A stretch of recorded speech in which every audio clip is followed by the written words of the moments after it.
Hey there, everyone, and welcome back to another episode of Eric's Drink Whiskey. Miller here, flying solo, doing a true uncorking episode.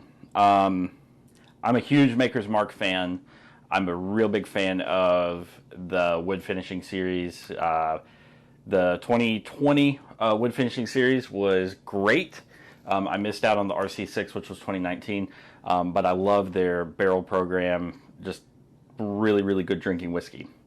So when 2021 rolled around, if you've watched our show at all, you know that at least I am a fan of a real full-bodied, oily, non-filtered in any way, shape, or form bourbon. So this year's 2021 limited release wood finishing is, they call it FAE-01, and that stands for fatty acid esters. So what they've done is they've taken 10 virgin toasted American oak staves, added it to their Maker's Mark cask strength, which we'll go into that in just a little bit, and done absolutely nothing to it.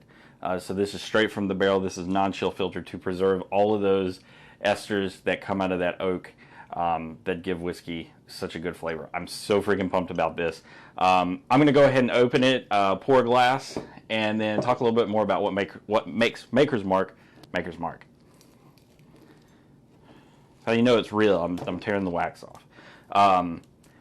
I've been looking for it. When I was up in Kentucky visiting family, I went to a store. They had it like stacked cases deep. Didn't have enough room in my suitcase. So I was like, I'll find it when I get back home. And nowhere down here's had it. Just happened to call my local store up the road, said, hey, do you guys have this? They had gotten one bottle in with today's truck. And yours truly purchased it. So.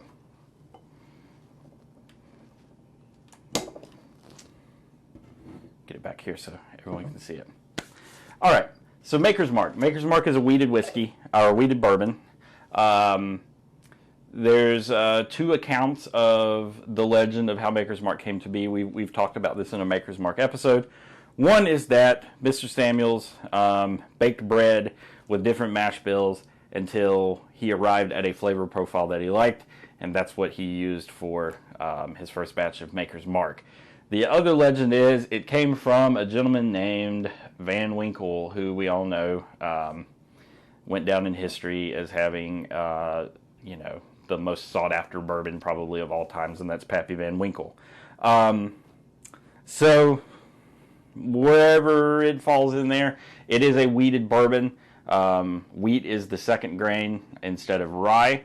It does have a nice fruity flavor from time to time. We also get a lot of cinnamon off of it, things like that, and that's kind of the crazy thing about wheat is you never know which way it's going to go. So with their stave finishing, their wood finishing, their single barrel program, so to speak, Maker's Mark is all about consistency. They don't do single barrels. What you get to do is pick staves that are added to the barrel that then add flavor to the whiskey. And these are all oak staves, of course. I got my little cheat sheet here. There's 5 unique staves with their normal lineup. And then you as a barrel selector can choose up to 10 of those. So you can choose all 10 of one. I don't know why you'd want to do that, but so they've got Baked American Pure that gives you some honey and vanilla with a little bit of oakiness. A Maker's 46, which they do have as part of their regular lineup, and they also have a cask strength this year that I've yet to find. Roasted French Mocha, throws a little bit of coffee and tobacco in there. Seared French Cuvée, which gives you some caramel and molasses. And Toasted French Spice. That's going to give you some crispiness and some sweet kind of appley notes. So you take Maker's Mark cask strength, you pick 10 pieces of wood, they get thrown in the barrel, and then you get a Maker's Barrel Select. Now Maker's Mark also does these limited profiles where they come up with their own wood to add. This particular one, again, is 10 virgin toasted American oak staves, so that's not part of the regular lineup. So that's why this is so unique and why I'm so excited about it. So I'll stop gushing for a minute and we'll drink a little bit of whiskey. Baseball card stats. This is 110.3 proof, 55.15% alcohol, if you want that math. And that's going to be damn near cask strength for whatever cask strength they use. Makers hovers around 109, 110, 111, depending. Let's give it a smell. Oh, wow. That's amazing.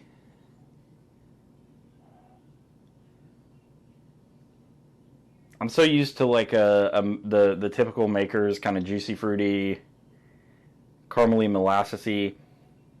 I get a little bit of that juicy fruit, but it's like that crisp. It's not even green apple. It's like a bright fruit, but not as sweet as strawberry. So like made of pears and apple, like a whole kind of amalgamation of those, if you will. Definitely some of that cinnamony, juicy, fruity. So much fruit on that nose, though. Nice and oily in the glass. Really excited about this.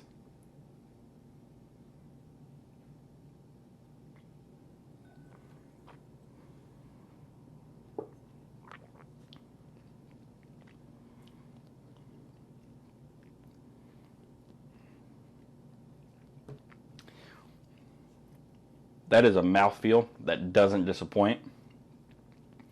It is every bit as thick and rich, velvety as I expected it to be. It's an adventure, really. So there is 10 extra oak staves in here, but even with that, you don't get a real heavy drying oak. It's a nice toasted. There's just enough for a nice little finish. You get a pleasant amount of spice kind of mid-palate.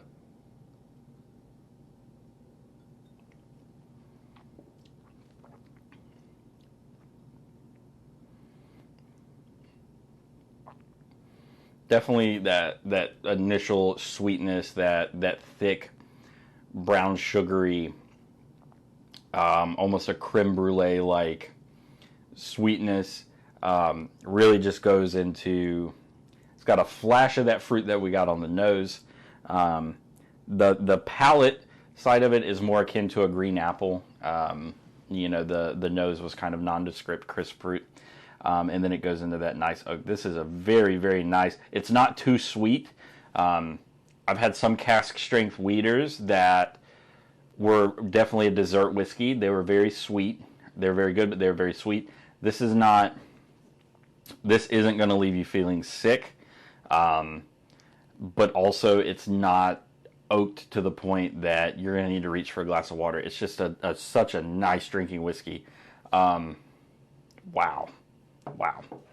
So I'll read you the back now. It says, the Maker's Mark, our wood finishing series, is a purposeful exploration to push the flavor boundaries of our classic bourbon in truly pioneering ways. For the 2021 release, we set out to create an expression to pay homage to our unique copper still design and celebrate our non-chill filtration process. Approach retains more of the fatty acid esters in our bourbon, resulting in bigger fruit notes and viscosity.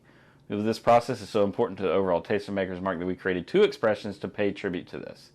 First release, FAE-01, is fruit forward with more focus on barrel extractives. It's a mouthful. Second phase is FAE-02 is texture focused, really highlight Maker's Mark mouthfeel. It's round, creamy, and mouth coating. Enjoy. And I did. Such an awesome flavor profile in this bottle. And again, they're highlighting the flavors from the barrel and the oak. I can't wait for the second one just to see kind of what that's going to be like. But we joked, Eric and I, when we first saw this come out, I was like, FAE-01. And, it obviously stands for fatty acid esters. I said, well, that stands for Fat Ass Eric 01, so that is my bourbon. I have to have it. And now I do. It's absolutely delicious. Thank you for sticking with me, gushing over this as my first uncorking video. I've really enjoyed sharing it with you. Be sure to like, share, subscribe, and follow. We've got our social media information coming to follow. Also, be sure to check out our podcast, EDW NCF. It's Eric's Drink Whiskey Non-Chill Filtered on Shout Engine and Apple Podcast. Thank you. We'll see you again next time when we're both together. And until then, cheers.